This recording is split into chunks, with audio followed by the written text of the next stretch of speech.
Well, I thought I would go and kind of give my own history because I used to be a programmer, and I became aware of the H-1B program in 1994 when my next door neighbor got the exact same thing that Leo is describing at AIG, at Sealand, and other programmers in our area. We're having a problem hearing? No, go ahead. Oh, okay. So, No, just Washington is. oh, okay. That's right. Oh, I'm sorry.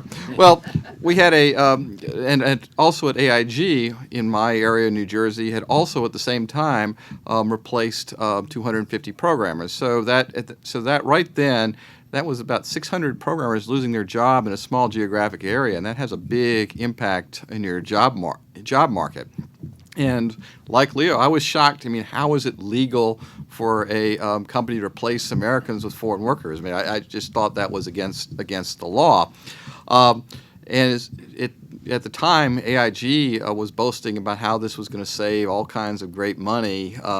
And 2 years later, I actually was a computer consultant at AIG, and at that time they had actually gotten rid of all their H-1B replacements because it turned out yeah, they were cheap, but they were completely incompetent. And you should have you should have seen the mess that was created there, and it was costing them a fortune to clean up afterwards. But the problem is that companies don't talk about their messes. You know, they only talk about their success, what they think is their success. So stories like that never happen. So other companies go and do the same thing. I also point out that around this time, I actually wrote my first books, which were on computer programming. So if you can go and dig in my books on image compression and learn how to reduce the discrete cosine transform into Gaussian normal form. So that was the kind of stuff that I was. That was the kind of stuff I was doing. And then I was working at Dun & Bradstreet as a consultant, and I was watching all the Americans being replaced by foreign workers, just as it happened at AIG, although now I was seeing it firsthand as it happened. In fact, we have a copy in the book of the memo Dun & Bradstreet's CIO sent out to their employees to asking them to cooperate as they are being replaced. And also around this time came the first bill to expand the H-1B program, and this was an eye-opening experience for me because it was H.R. 3736 from the 105th Congress. I can still remember that. The bill increased the number of H-1B workers, but contained a provision to ban the replacement of Americans by foreign workers, like we're describing here. And I remember in the trade press reading, industry lobbyists saying, "Over my dead body will this pass." They were saying that the industry lobbyists saying, if we can't replace Americans with foreign workers, we don't even want an expansion in H-1B. And so the bill came out of the House Judiciary Committee with this provision. So the industry gets more H-1B workers, but they can't replace Americans. And the Republican leadership in the House, and Newt Gingrich, we ought to name names who was responsible for this, working with Senator Abraham, replaced the bill passed by the Judiciary Committee with one written by industry lobbyists, and the new bill went from 21 pages to 42 pages, and now it became explicitly legal to replace Americans with foreign workers. So, when we're sitting here now, when cases like what Leo's describing at Disney are becoming public, we hear all the politicians start saying, "Oh yeah, we need investigations." Marco Rubio in the debate saying, we ought to have these protections in the bill. This isn't by accident. Replacing Americans by foreign workers is a deliberate part of the H-1B program. The only thing that's happening by accident is you folks in the media have suddenly started reporting on it, which hadn't been going on for 20 years. And so shortly thereafter, Michelle's book came out, and I know it's kind of interesting because Michelle's book, my autographed copy, congratulates me on getting into law school. Because about this time I said, it's clear America doesn't want Americans to be programmers. Our government wants Americans to get out, and so I went to law school in the early part of this millennium, and then While I was in law school, Congress passed another bill, 2004, explicitly allowing employers to pay H-1B workers at the 17th percentile of U.S. wages. No longer even the prevailing wage. It's now the 17th percentile. That's the H-1B program's quote prevailing wage. So that comes out to about $20,000 a year less than what Americans do. So replacing Americans with low is by design from Congress. Paying them low wages is by design from Congress. So when we hear these complaints from Congress that we need to do something, it's Congress that needs to do something and stop being beholden to the industry lobbyists. And the next chronological event I'll come to came in 2008.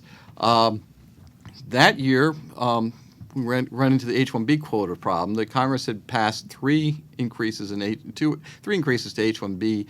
By 2008, they were kind of getting tired of industry demands for more. So Microsoft proposed to the Secretary of Homeland Security over a dinner party to use student visas as a substitute for H-1B visas. And DHS then went in absolute secrecy, created new regulations to extend the period of what they call OPT, which allowed aliens to work for a year after graduation, to work for up to 27 to 35 months, depending on when they actually graduate. And DHS did this in complete secrecy and put these regulations in place without notice and comment. So the first the public learned these regulations were even being considered was when they were put in place. And that's kind of been near and dear to my heart because I've been involved in litigation over the years. And we finally got them set aside with my legal team, the buddies over there, in August. But DHS's response was to go put out new regulations to make the period that people could work on graduation even longer. And so I've been asked to mention that you can go to stopoverreach.com to get some ideas on how you can respond to the public comments that have to be submitted by Wednesday. And then I'd like to next chronological thing, and I guess it's probably the last in my chronology here, maybe next to last, is the comprehensive immigration reform, which I find very frustrating because I'm one of the 13 people on the planet who's actually read the bill end to end, and I've actually in all the guest worker programs have actually pasted all the edits into the code to see what it actually does. And I can report back to you that there is no reform whatsoever in comprehensive immigration reform.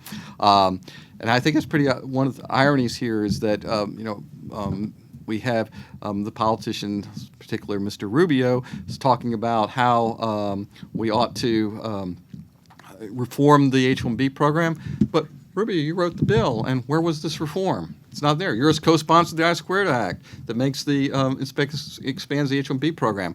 Where are all these reforms you should say?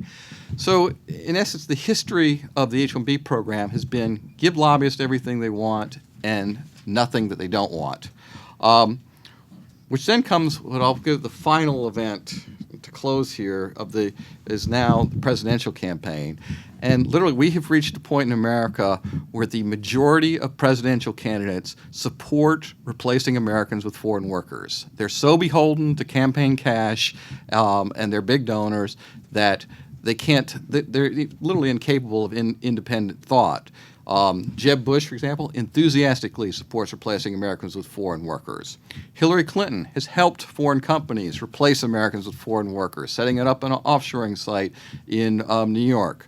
Marco Rubio, I've mentioned a few times, wrote the bill to replace Americans with foreign workers and is co-sponsoring another bill to replace Americans with foreign workers. The only thing now that isn't working right in the H-1B program is that you guys are reporting on it. And which is kind of ironic because the reason we wrote the book, when we started this, now it's like a year or two, when we started this, no one was reporting on it. And we were hoping that maybe we can get people to report on the H-1B abuse. Now the book has come out in the middle of when the H-1B abuse is starting to be reported. So that's my shtick.